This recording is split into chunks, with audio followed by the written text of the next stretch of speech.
Assalamu alaikum and welcome to Perspective. Resistance or reconciliation, as far as the PMLN is concerned, that has been the ongoing debate within the party, out of the party, on media also for some time now. We talk about the party president, Shehbaz Sharif Saab, coming and saying that it's time that the party assesses the basis for having performed the way they have in the AJK election, whereas other senior leaders deny that, saying that really it's about performance, and performance as far as the PMLN is concerned, they have really done their best. There's clearly some sort of division, there's clearly some sort of a difference in the narrative within the party. What kind of difference is it now, considering that now it's manifesting, showing in the performance of the party, in the performance of the elections? We'll be talking about that within PMLN. How does this bode for them as far as the next general elections 2 years from now is concerned, considering that now that kind of confusion termed by some is coming right out and center as far as the party is concerned? We'll be talking about that. We'll also be talking about the overall performance of the government as far as inflation is concerned, how what difficulties the government is facing. We'll also be talking about electoral reform and the fact that the government, there has been that open invitation to the opposition to come and take part in that, and the fact that they're now, the onus really seems to be on them to come out, and if they don't agree with whatever the government proposes, then they need to come out with the alternatives. We'll be talking about that. We'll also be talking about the overall AJK election and the fact that, of course, that Abdul Qayyum Niazi has been elected the Prime Minister of Azad Jammu and Kashmir, and he has secured about the opposition 33 votes to become the leader of the House. With a view to that, we'll be showing you a package before we commence. Pakistan Tehreek-e-Insaf's candidate Abdul Qayyum Niazi has been elected as the Prime Minister of Azad Jammu and Kashmir. Abdul Qayyum Niazi, who had joined PTI 2 years ago, was elected from LA18 Abbaspur, will be the 13th Prime Minister of Azad Jammu and Kashmir. He secured 33 votes against opposition's joint candidate Latif Akbar Chaudhry, who won 15 votes for the slot of Leader of the House in Azad Jammu and Kashmir Legislative Assembly. The Prime Minister Imran Khan had interviewed the 5 candidates and asked questions about the environment, tourism, economy, national and international affairs, border issues and future strategy. Earlier, PTI candidate Anwarul Haq and Riaz Gujjar took their oaths for the duties of Speaker and Deputy Speaker respectively in the Azad Jammu and Kashmir Legislative Assembly along with the other elected members. Addressing an event, Prime Minister Imran Khan said that Pakistan needs a real struggle for justice, which is the biggest jihad, and government is creating awareness among the masses against corruption, which is the biggest cancer. Prime Minister said he came into politics to fight and wage struggle against social evils. He also said the leader who think of individual gains and personal interests are never respected by the nations. Prime Minister said societies prosper when they are governed by equal set of law for the privileged and the poor classes. He regretted that the past leaderships did grave injustice with the country. I have with me today Javed Rana, who's a senior journalist. Thank you for joining us. Barrister Umar Malik, who's a legal expert. Thank you for being with us today. We're also joined by Razala Saifi, who's an M&A with PTI. Thank you for being with us. And Dr. Nisar Ahmed Tima, who's an M&A with PMLN. Thank you for joining us. Javed Sahab, before we've been talking about this for a while, and I think that overall media has now been talking about this for, I think I wouldn't be wrong to say, a couple of years. The difference in narrative, whether the PMLN leadership is on one page completely, whether there are two camps, whether there is Maryam Nawaz and Shehbaz Sharif, all of that. But don't you think now it's manifested in a way that it never has before? So much so that the party performance is suffering. So much so that even within the other leaders, there seems to be this confusion. There seems to be two camps. Don't you think that's true? I think this is for the first time that Shehbaz Sharif has come out and explained his position and indicating that his disagreement with his elder brother right from 2018 onwards. And when he says that there was a problem, there was a perhaps bad strategy because of which they lost elections, he doesn't mean by that there was a bad strategy in terms of election campaign, in terms of choosing the candidates. in terms of anything which calls as merit. He is talking of something with which PMLN has been quite familiar right from 80s. And all the elections that PMLN won in Pakistan, it's a well-known fact that they were massively rigged in favor of Nawaz Sharif. And that was with the alleged backing of the establishment. He is talking about that strategy, and that is where PMLN failed, and that is where he, the then Prime Minister, and then later on when he was convicted by the Supreme Court, I think he launched a campaign against the judiciary. And later on we have seen... So you're saying that Shehbaz Sharif is actually talking about the fact that that strategy of confrontation, which was led by Maryam Nawaz, did not work? I think essentially what he's talking about is that it is the drawing room politics, behind the scene wheeling dealing before the elections. That is what matters in Pakistan's real politics. And so far as election campaign and the popularity is concerned, that is also an essential factor, but that has a secondary status. And then we have to understand that when we say that Nawaz Sharif has been resisting, I think many people in Pakistan don't understand this, because if we think, let's forget about 80s, his early 93's election, 97's election, he was a different man. After military takeovers in 1999, he has changed. He has become a very democratic. He is carrying some sort of ideology. Then what happened in 2013? Again, he was hobnobbing with the establishment. He won the elections, and there were serious charges of massive rigging in the elections. Let's forget about it. I think just 2 years ago, he was part and parcel of the legislation which led to the extension of the current army chief, and then he launched campaign against him. It is not what he said right and wrong. It is when we talk about that he is showing resistance, or he's showing some signs of as a politician who has some moral values. No, it's a real politics. He feels angry that he's not the Prime Minister. Point is, he has to be a clean-handed man. People are not going to trust a politician who has, when he gets an opportunity to hobnob with the establishment, he does that to come into power, and later on, when he doesn't get his share in the power, he thinks that he has the card to show, make public something as a result of which the establishment would come to him, that they would listen to him. And let me tell you, by the way, Nawaz Sharif has almost lost his all cards, almost 95%. He was telling about that he has so many secrets, so many documents which he's going to make public. Nothing happened.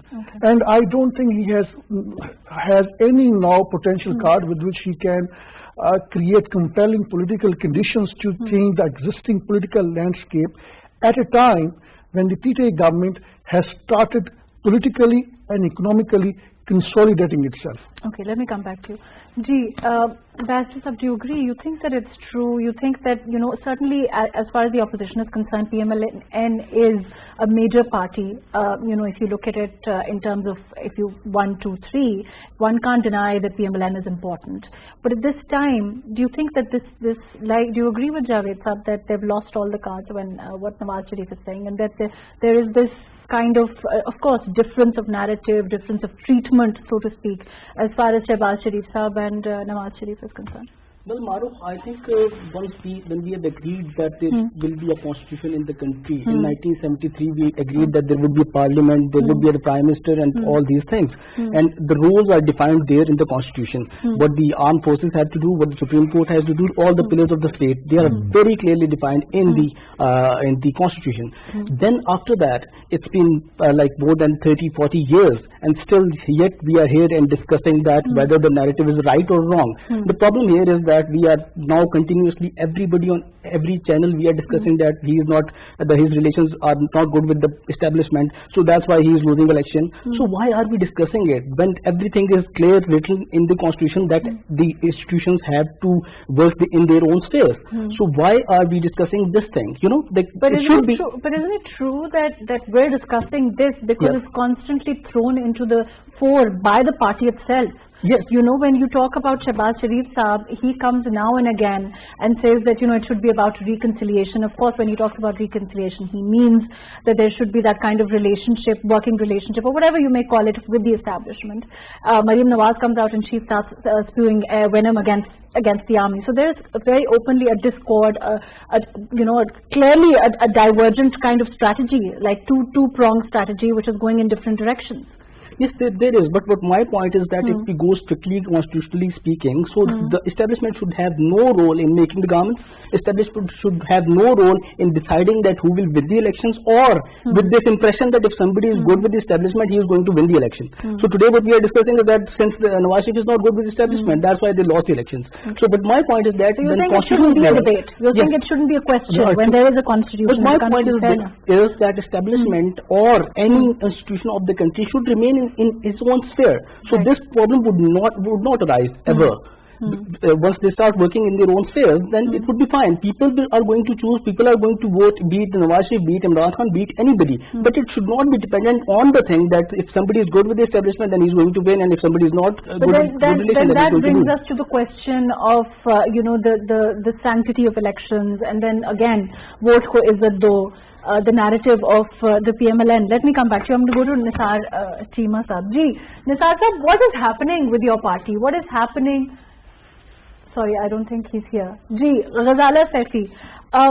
The PTI, of course, maintains. How do you see the situation as far as the PMLN is concerned? Do you think that it is just about the fact that they're losing popularity? Do you think it's about the fact that they're trying to get support from some quarters that they're not getting support from? What do you think is it?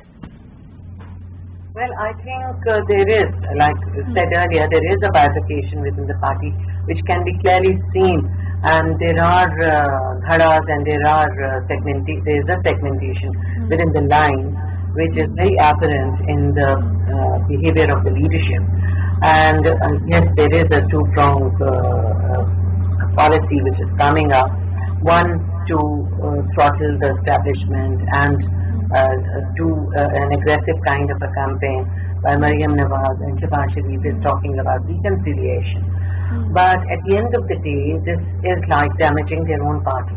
PMLN is losing its roots, PMLN is losing its strength, PMLN is losing its power in Pakistan, which is irritating to them, and they are blaming, within the lines, they're blaming each other for how bad the strategy is. One prong is bad, the other is further bad. So they have not been able to sit down together and decide the strategy that is going to work out in the future, which is actually damaging for their own party. And PTI is just watching them do whatever. They have been allowed to do dharnas and do whatever kind of a alliance with other parties, and they try doing whatever they could. They were allowed to do everything all along. Nobody was stopped from campaigning in Kashmir, where they lost again. I mean, there was a major shift from PMLN to PTI. A lot of seats were won by People's Party also.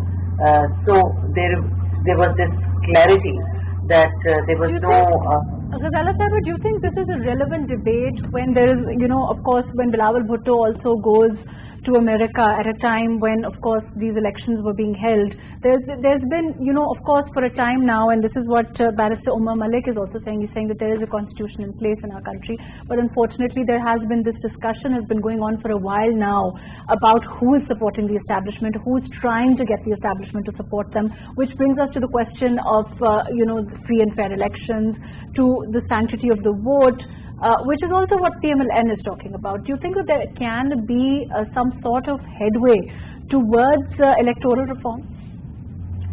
Well, as far as the tilting of the establishment is concerned, that's a frivolous debate.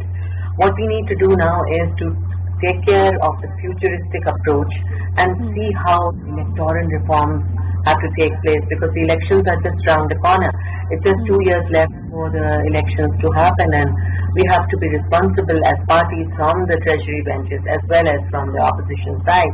Unfortunately, the opposition has not taken this government seriously and has not taken the parliament seriously along these 3 years that we have seen sitting in the parliament. they have tried to make a joke out of it. They're complaining about the establishment. What about their own role, their own behavior? They are also representing a large number of people in the parliament, being the top opposition party in the parliament. So they have to take up their role, a responsible role, and think about the future of Pakistan through electoral reforms, through electronic machines, and otherwise. And if they have some suggestions, they can sit down and talk about okay. it. Ghazala, I'll just come back to you. And as far- Javed Sahab, do you think that the PMLN will participate in electoral reform? Well, it's hard to predict, but they should participate in electoral reforms. And PMLN. But when they cry so much about the fact that AJK elections were also not free and fair, no elections have in essence been free and fair. We've had different political parties cry foul at different times in Pakistan's history, and of course, electoral reform over time, all parties have agreed that they need to be done. Why do you think this delay? I think they must participate in electoral reforms, but again, the PMLN, the question that they are raising, that the extra constitutional roles of the powers that be in the electoral process, that should be contained. But again, at the same time, for that to happen, we have to see that the politicians, on one side, they raise slogans that there should not be interference of anybody in the politics. But don't you think establishment to an extent is a reality everywhere in the world? The reality is there, but here bigger question is that in order to counter what they call as establishment, they need to have a clean politics. What do you mean when you say clean politics? Clean politics means like Nawaz Sharif has no moral authority to whatever establishment does, because he has been part and parcel of that disrespect to the vote in Pakistan. The man who has benefited most from the electoral rigging and the electoral fraud in Pakistan is PMLN, and more particularly Nawaz Sharif. But don't you agree with what Barrister Umar Malik is saying? He's saying it's high time that we stop this now. He's talking about in theory. Agreed, everybody. But no, there cannot be. You're saying practically that's not going to happen. Practically, we are here to analyze the situation on ground. There cannot be selective application of the Constitution, because there are so many provisions of the Constitution which remain suspended. Like you are not enforcing Urdu as an official language in Pakistan. So you're saying that this also in essence remains suspended. There should be no interference. I'm telling you. The government, no government has reached to a conclusion to bring an end to the interest-based economy, and there are so many other provisions. Ideally speaking, all provisions of the Constitution should be implemented. Yes, but the point is, these politicians, when they talk of respecting the public mandate, they must think about their own conduct. When they say that what they have done in the past that was a mistake, they would not repeat it. I don't understand why Nawaz Sharif repeated it in 2013. I don't understand why he repeated it when he provided extension to the army chief. So I think PMLN... Javed Sahab doesn't think Nawaz Sharif can redeem himself, clearly. But again, there has to be again, we at one point of time, PTI was creating an impression 10 years ago that they would not get into this. But again, they have come into the power from the same route which PMLN has used. So this is very unfortunate part of what. But how do we know what routes they have used? Other than other than the kind of back and forth conjecture we are seeing by across the board political parties, the kind of and the way that now establishment is talked about, the way that they have now, there is the kind of freedom one can, say in a sense, the way every channel is now talking about it, it's across the board. People are, openly saying that establishment hasn't ever happened before in history. Do you think that may change things significantly in maybe even the next election? Can only change once they realize this thing that like when people talk about it now, they'll have to own this as well, because if you are good with the establishment, then there should not be inflation. If you are good with the establishment, then the finances thing should be right. Then the dollar should not be at 164. Okay, if you have very good relationship, if you both say on both sides, they say that okay, we are good with each other, that's perfect, that's really good for the country. But then the result should be something different, not this what the inflation is going on in the country, like the sugar thing, the wheat scandals and all these things. They should not be happening. So like the benefit has to be for the public. If I'm you are going to good with go each to other. Ghazala Saiba with this. Well, I'll let you answer this. What Barrister Saab is saying, he's saying that if everything is hunky-dory as far as the government and the establishment is concerned, then why are things the way they are as far as inflation is concerned, as far as the price of dollar is concerned, as far as sugar wheat crisis is concerned? Do the two things necessarily have to coordinate? Well, I think there is no relationship in the price hike and the dollar price and general economic conditions of the country, because that is also related to the pandemic that we are going through. The whole world is going through it, and in these bad, like it has been repeatedly told, that Pakistan Tehreek Insaf government has taken off economically even in these dire circumstances. So, and never in Pakistan things can be very perfect until and unless we come to that level of economic progress where we are able to provide for everybody. But even in these times, more than 150 million people were given sustenance in the times when there was no job available, when there was no availability of any working situation because of COVID. Smartly played up the COVID situation by NCOC. There was full, Pakistan has taken a lead in resolving the issue of COVID and taking up. But for a time we saw the dollar go down slightly, and it has risen. Otherwise also, things as far as inflation is concerned, of course, like you are saying, if you look at economic indicators of the PTI government, they may be showing what you're saying, but overall people are dealing with a lot of issues as far as inflation is concerned, as far as the price of dollar is concerned, all of that. Would you deny that? Well, these are talks in the drawing room. You can see outside that people are now, there's a local tourism which is happening. There are hundreds and thousands of people on the road to the northern areas, and the businesses are flourishing as far as tourism industry is concerned. The developing sector is also taking off.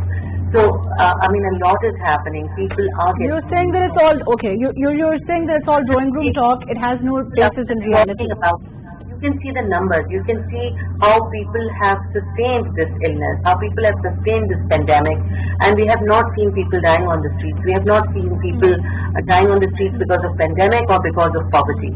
Yes, there is a poverty, but there is a taking off which is taking place, and everybody can see it. You can't blindfold yourself and think on theories, and don't open your eyes and open the window and see what's happening around you. Okay, let me come back to you. Gee, Javed Sahab, do you agree? You think it's all drawing room talk, there is no inflation, there is no problem, there is, as far as people are concerned, things are great, there is so much tourism, things are flourishing in Pakistan. What's your take on this? It is hugely exaggeration, because yes, to this extent that there are macro indicators which have improved in terms of to this extent, but at micro level people are still facing the problems. The price hike is there, inflation is there.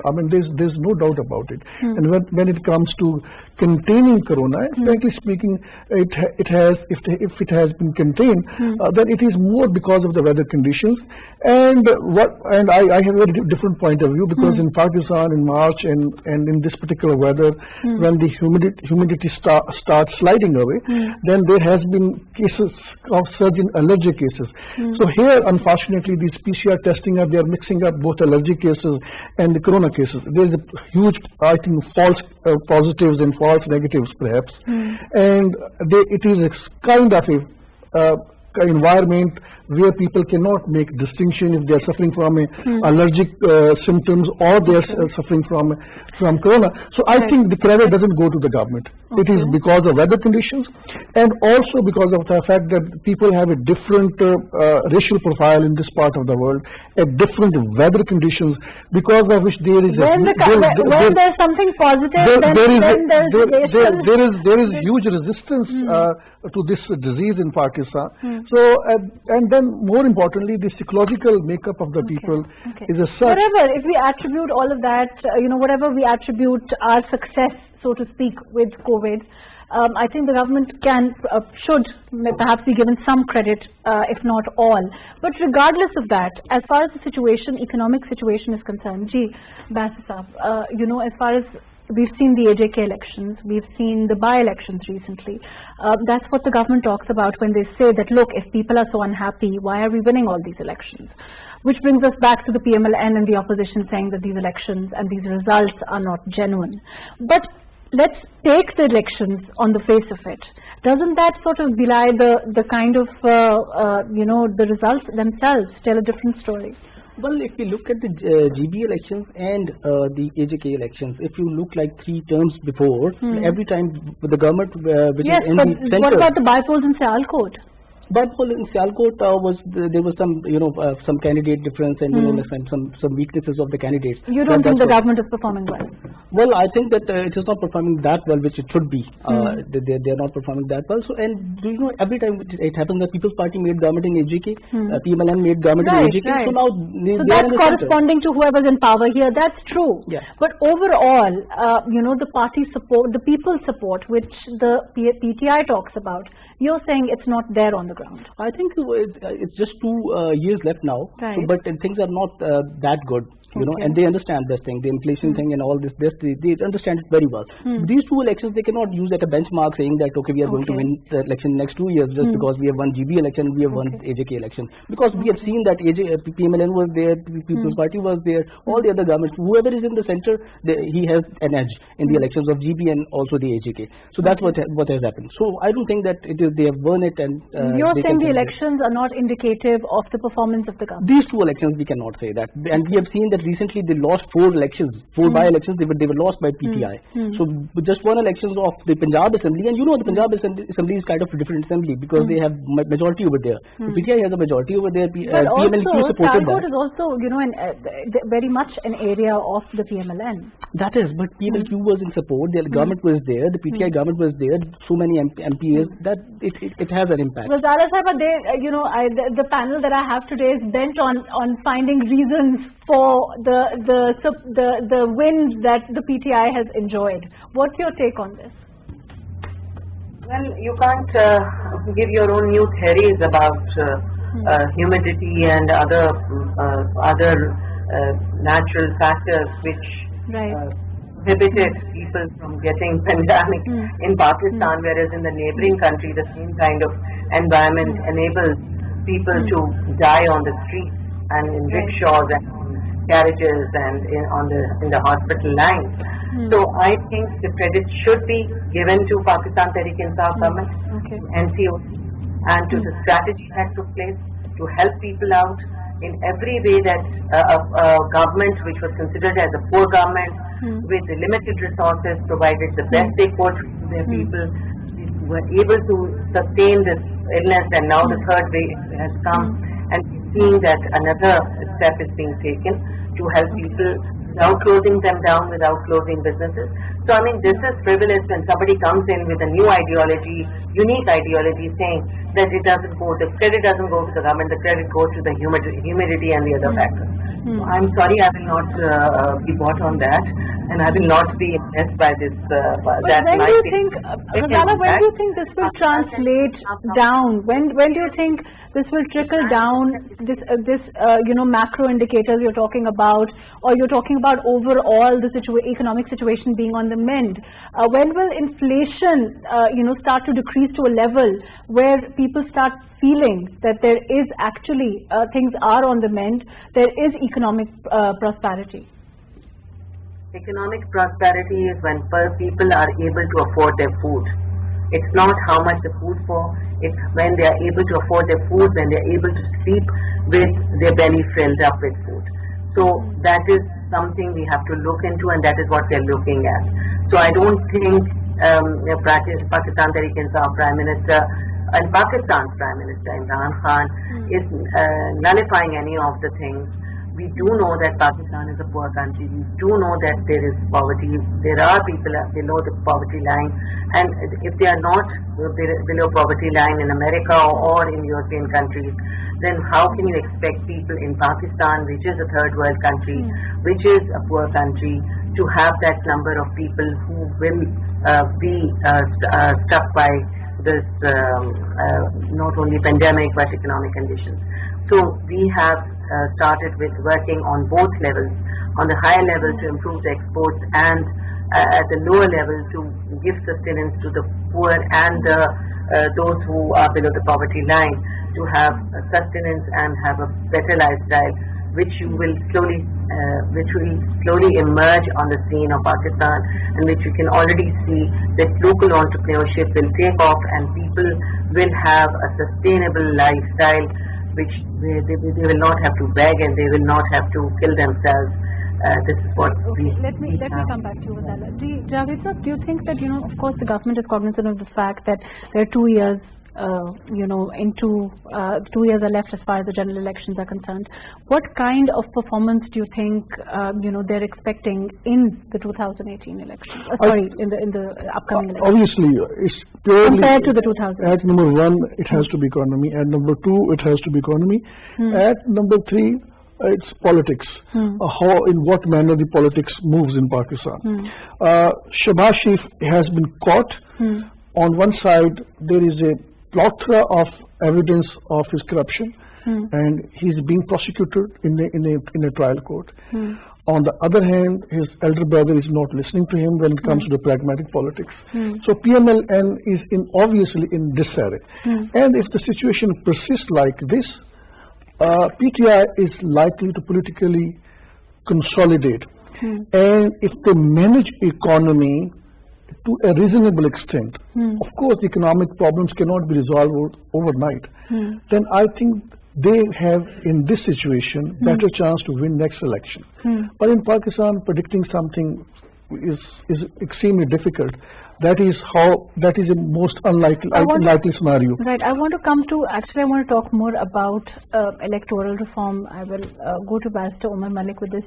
Barrister, do you think there's a chance that political parties can get together as far as electoral reform is concerned? Because, it's in everyone's interest at this time, just 2 years from the general election, to sit and talk about it. And the government, of course, has said that if they don't agree with their proposals, then they're free to bring their own counter proposals. Well, I think first of all they will have to start with the members, the appointment of members of election commission. 2 members are retiring and then 2 have to be appointed. For that, under the legal process and under the election laws, the Prime Minister has to consult with the leader of opposition.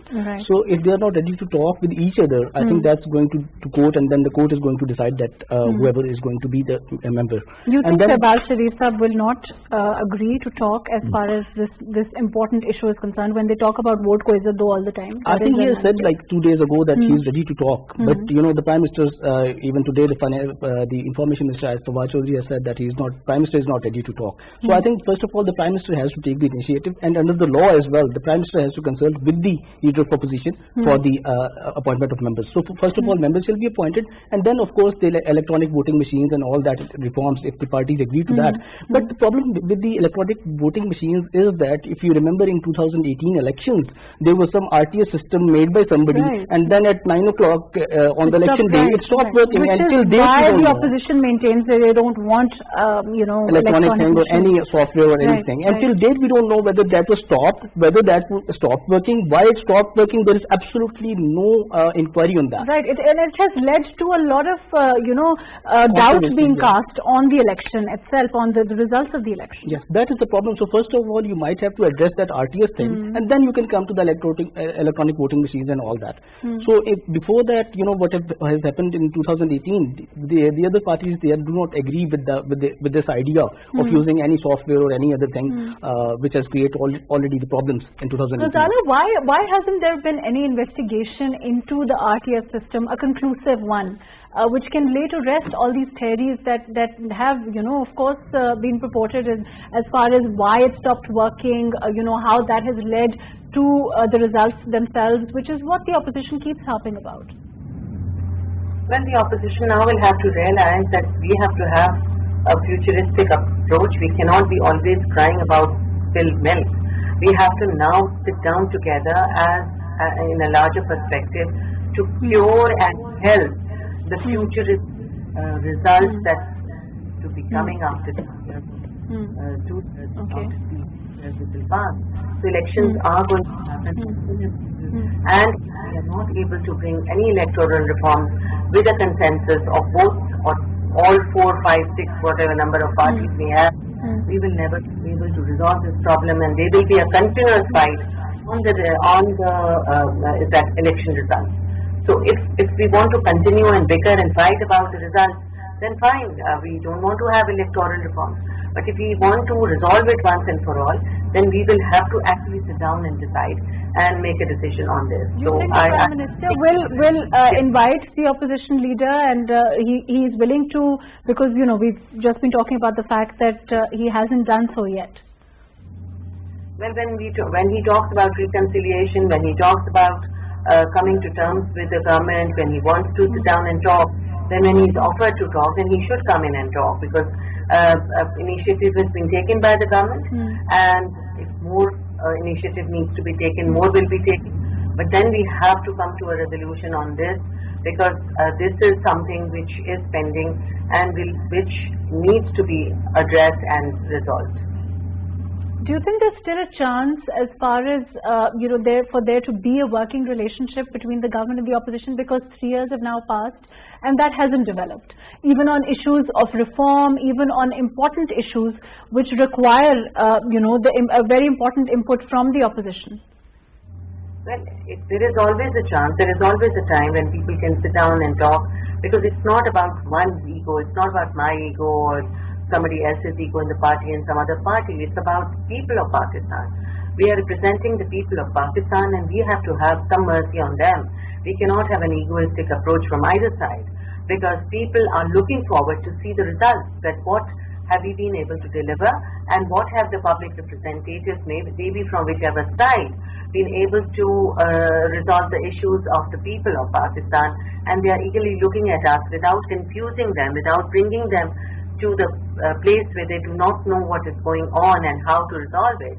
We as responsible people, we have to act like elders. Do you think that the government has played its part in inviting the opposition enough, extending itself enough? Of course, the onus is on the government. Yes, the government is asking them to come in, but how do they want us to call them in? How do they expect us to resolve this issue of this stagnant issue of not coming close to each other? This has to be resolved. People will have to now sit down and come to terms, and Parliament will have to resolve the issue of elections in the future. Right. Okay. Javed Sahab, do you think that there will be some headway? I think the track record has been that the Prime Minister never met with the opposition leader and the other top leaders, other than just a few times. I think they had a handshake